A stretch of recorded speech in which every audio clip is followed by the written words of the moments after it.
اللہ تعالیٰ کے پاک نام سے اپنے آج کے سبق کا آغاز کرتے ہیں۔ پارہ نمبر 2 ہے، سورہ البقرہ ہے اور آیت نمبر 174۔ ارشاد باری تعالیٰ ہے، ان الذین یکتمون ما انزل اللہ من الکتاب ویشترون بہ ثمنا قلیلا اولئک ما یأکلون فی بطونہم الا النار ولا یکلمہم اللہ یوم القیامۃ ولا یزکیہم ولہم عذاب علیم۔ لفظی ترجمہ ہے، انا بے شک، الذین وہ لوگ جو، یکتمونا وہ سب چھپاتے ہیں، ما اسے جو، انزلہ نازل کیا اللہ تعالیٰ نے، من الکتابی کتاب سے، ویشترونا اور وہ سب خریدتے ہیں یا وہ سب لیتے ہیں، بہی اس کے بدلے، ثمنن قیمت، قلیلا تھوڑی، اولئیکا یہ لوگ، ما نہیں، یاکلونا وہ سب کھاتے ہیں، فی بطونہم اپنے پیٹوں میں، الا النار مگر آگ، ولا یکلمہم اللہ اور نہ بات کرے گا ان سے اللہ تعالیٰ، یوم القیامتی قیامت کے دن، ولا اور نہ، یزکیہم وہ پاک کرے گا انہیں، ولہم اور ان کے لیے، عذاب عذاب ہے، علیم دردناک۔ با محاورہ ترجمہ ہے، یقیناً جو لوگ اس کو چھپاتے ہیں جو اللہ تعالیٰ نے اپنی کتاب میں سے نازل کیا ہے اور اس کے بدلے وہ تھوڑی قیمت حاصل کرتے ہیں، یہ لوگ اپنے پیٹوں میں آگ کے سوا کچھ نہیں کھا رہے۔ قیامت کے دن اللہ تعالیٰ نہ ان سے بات کرے گا، نہ ہی انہیں پاک کرے گا اور ان کے لیے دردناک عذاب ہے۔ اس آیت مبارکہ میں الذین یعنی لوگوں سے مراد یہودی علماء ہیں۔ یہودی کل بھی چھپاتے تھے اور آج بھی چھپاتے ہیں۔ ما انزل اللہ من الکتابی جو اللہ تعالیٰ نے اپنی کتاب میں سے نازل کیا ہے۔ یہودیوں نے نبی صلی اللہ علیہ وآلہ وسلم کی صفات کو، جو آپ صلی اللہ علیہ وآلہ وسلم کی رسالت کے ثبوت اور نشانیاں تھیں، انہیں چھپایا، اور انہوں نے حق بات اس لیے چھپائی کہ بیان کرنے کی صورت میں ان کے اپنے مفادات خطرے میں پڑ جاتے۔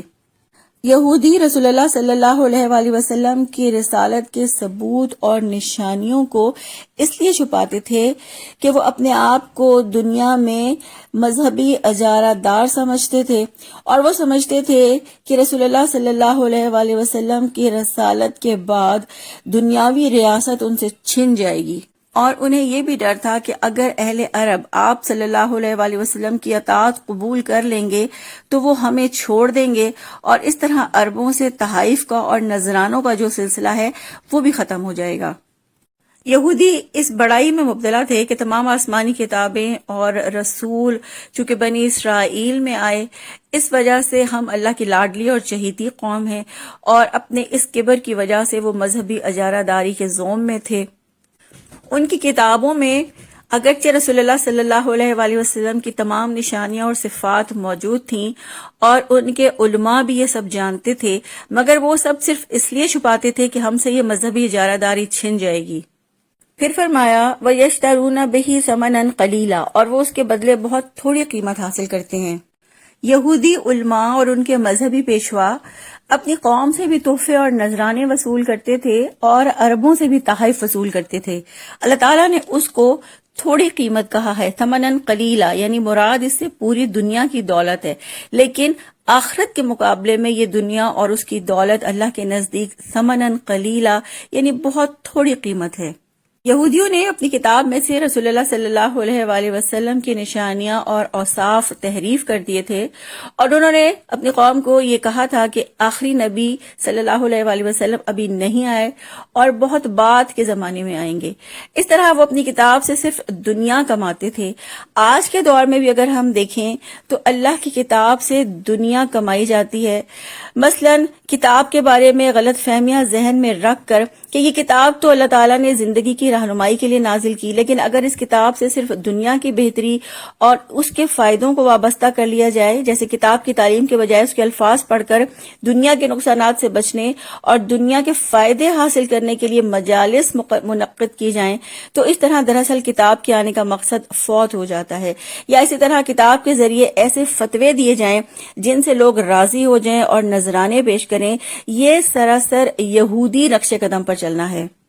کیونکہ یہودی علماء لوگوں کو خوش کرنے کے لیے اور راضی کرنے کے لیے کتاب سے جھوٹے فتوے دیتے تھے اور یہ ظاہر کرتے تھے کہ اللہ کی کتاب میں یہ موجود ہے. اس طرح وہ کتاب سے دنیا کا فائدہ کماتے تھے. ایسے لوگوں کے لیے اللہ تعالیٰ نے فرمایا اولئک ما یاکلون فی بطونہم الا النار، یہ لوگ اپنے پیٹوں میں آگ کے سوا کچھ نہیں کھا رہے، یعنی حق کو چھپا کر اور لوگوں کو جھوٹے فتوے دے کے وہ جو دنیا کی تھوڑی سی اجرت کھا رہے ہیں یہی ان کے پیٹ کی آگ بنے گی. کیونکہ جزا اور سزا کا انحصار ان کے عمل اور ان کی نیتوں پر ہے، تو چونکہ ان کی کمائی بدترین ہے اور حرام طریقے سے آئی ہے تو جزا بھی اس کے مطابق آگ ہی ہے. آج ہمارے ہاں بھی بہت سے علماء لوگوں کو خوش کرنے کے لیے اور نذرانے بٹورنے کے لیے جھوٹے فتوے دیتے ہیں اور اسے قرآن اور سنت سے منسوب کر دیتے ہیں. ایسے لوگوں کی اجرت بھی حرام ہے.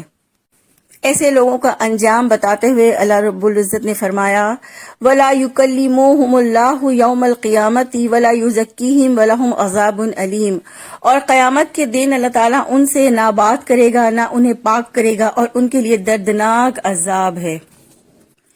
قیامت کے دن اللہ تعالیٰ اس لیے ان سے بات نہیں کرے گا کیونکہ وہ یہودیوں سے ناراض ہے، کیونکہ انہوں نے جان بوجھ کر حق کو چھپایا اور حق کو باطل میں بدل دیا.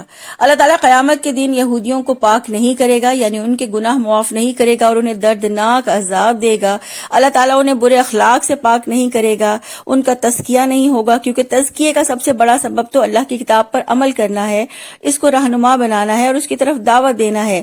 جبکہ یہودیوں نے اللہ کی کتاب کو دور پھینک دیا، پسے پش ڈال دیا، اس سے روگردانی کی اور اس سے ہدایت حاصل نہ کی، اور ہدایت کو چھوڑ کر گمراہی اور مغفرت کو چھوڑ کر اللہ کی ناراضگی کا راستہ اختیار کیا.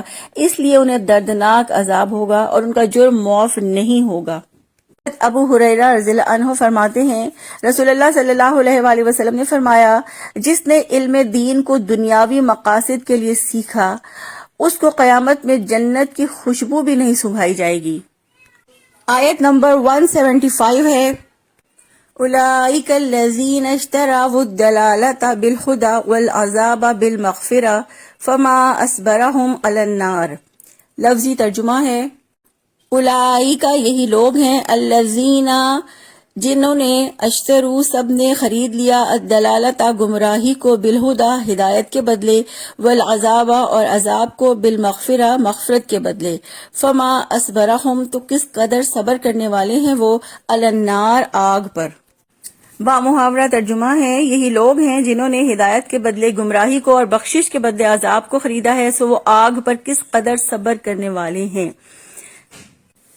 اس آیت مبارکہ میں اللہ رب العزت نے یہ واضح بتا دیا کہ اللہ تعالیٰ کی آیات کو چھپا کر، رسول اللہ صلی اللہ علیہ وآلہ وسلم کی رسالت کی نشانیوں کو چھپا کر اور لوگوں کو گمراہ کر کے اور غلط فتووں کے ذریعے لوگوں سے جو نذرانے وصول کرتے ہیں، ان علماء اور مذہبی پیشواؤں کو یہ خوب اچھی طرح معلوم ہے کہ یہ گناہ کے کام ہیں اور ان کے ان کارناموں کی سزا کس قدر سخت ہے. لیکن ان سب کے باوجود وہ اپنی حرکتوں سے باز نہیں آتے. ان کی یہ جسارت بڑی حیران کن ہے. یہودیوں نے نبی صلی اللہ علیہ وآلہ وسلم کی رسالت کو قبول کرنے کے بجائے اسے چھپایا، یوں ہدایت کے بدلے گمراہی کے خریدار بن گئے. یہودیوں نے ہدایت کے بدلے گمراہی مول لی، نبی صلی اللہ علیہ وسلم کی صفات ظاہر نہیں کی. نبی صلی اللہ علیہ وآلہ وسلم کی بعثت کی جو بشارتیں ان کی پہلی کتابوں میں آئی تھیں ان کی تصدیق اور ان کی پیروی کو فروخت کر کے گمراہی کو خرید دیا، اور یوں انہوں نے حق کے بجائے باطل کو اختیار کیا. پھر فرمایا والعذاب بالمغفرتی، اور بخشش کے بدلے عذاب کو خرید لیا. مغفرت اللہ تعالیٰ کی طرف سے گناہوں کی بخشش ہے. انہوں نے مغفرت کے بدلے اللہ تعالیٰ سے قہر اور غصے کا سودا کیا اور مغفرت کے بدلے عذاب کا سودا کر لیا.